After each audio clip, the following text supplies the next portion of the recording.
Friends, నిన్న మనము వక్ఫ్ board సంబంధిత బిల్లులో ఉన్న సీక్రెట్స్ గురించి ఒక వీడియో చేశాం. అది ఇప్పుడు సర్క్యులేషన్లో ఉంది. ఇప్పుడు ప్రధానంగా ఈ బీజేపీ గవర్నమెంట్ పట్టుబట్టి వక్ఫ్ బిల్లును సవరించడానికి ప్రధానమైన కారణం రక్షణ శాఖ, రైల్వేస్ తర్వాత మూడవ అతిపెద్ద భూ కామందుగా ఈ వక్ఫ్ మనకు అందులో మూడవ స్థానంలో దేశంలో ఉంది. పాత లెక్కల ప్రకారం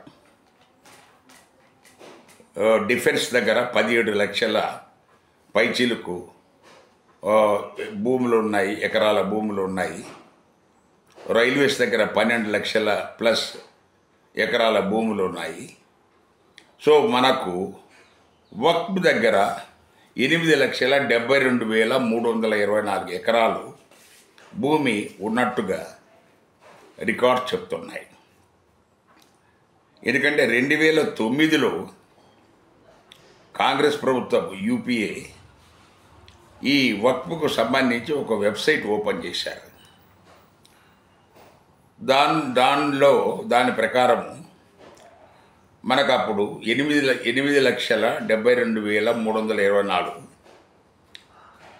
మనకు చరాస్తులు, భూములు, 16,713 స్థిరాస్తులు.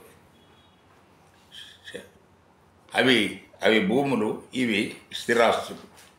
సో ఇవి మనకు వక్ఫ్ కింద ఉన్నట్టుగా లెక్క ఉంది. సో దీన్ని బట్టి ఏముందంటే మనకు రక్షణ శాఖ, రైల్వే శాఖ తర్వాత దేశంలో అతిపెద్ద భూములు కలిగిన సంస్థగా ఈ వక్ఫ్ బోర్డు రికార్డ్ అయింది. బట్ వాస్తవానికి చూస్తే అదంతా డొల్ల. అది చాలామందికి తెలియదు. అంటే ప్రభుత్వాలు దాని గురించి ఎవరు చెప్పటం లేదు, ప్రజలకు తెలియదు.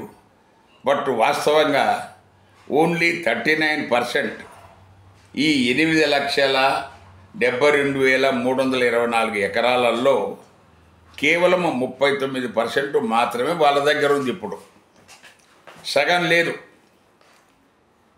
అది ప్రతి ఒక్కరు గమనించాలి.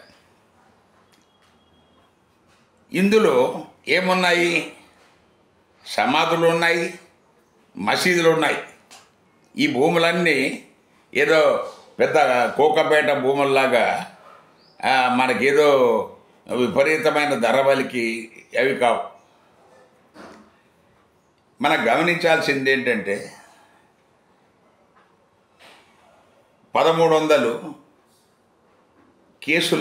కేసులు ఉన్నాయి. 4,36,175 ఎకరాలు, 4,36,179 ఎకరాలు, అంటే సగానికి సగం. వాటి వివరాలు ఇప్పుడు వెబ్సైట్లో లేవు. అవి ఏమైనదో తెలియదు, ఉన్నాయో పోయినో. తర్వాత మనకు ఇందులో ఉత్తరప్రదేశ్లో 2,15,000 ఉత్తరప్రదేశ్లో ఉన్నాయి, ఎక్కువగా మసీదులు, సమాధులు.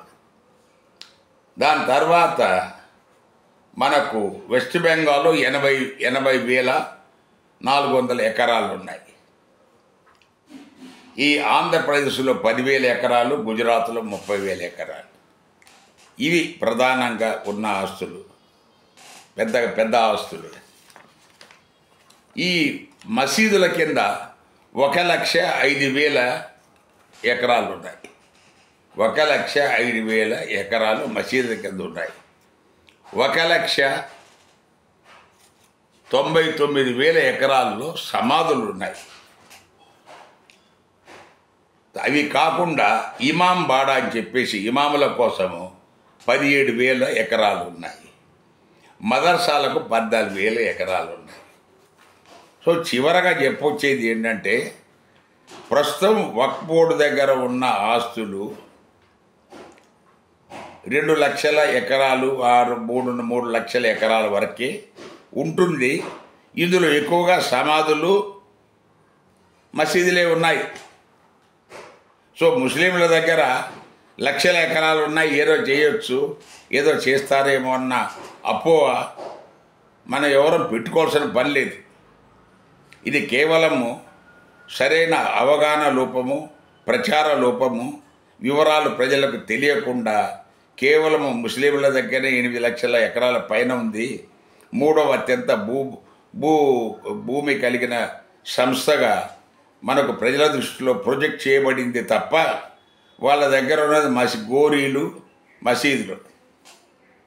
అందువల్ల ఈ వక్ఫీల వల్ల జరిగే లాభమేమి లేదు, వచ్చే నష్టం కూడా ఏముండదని చెప్పేసి చెప్పడమే ఈ వీడియో ప్రధాన ఉద్దేశం. Thank you.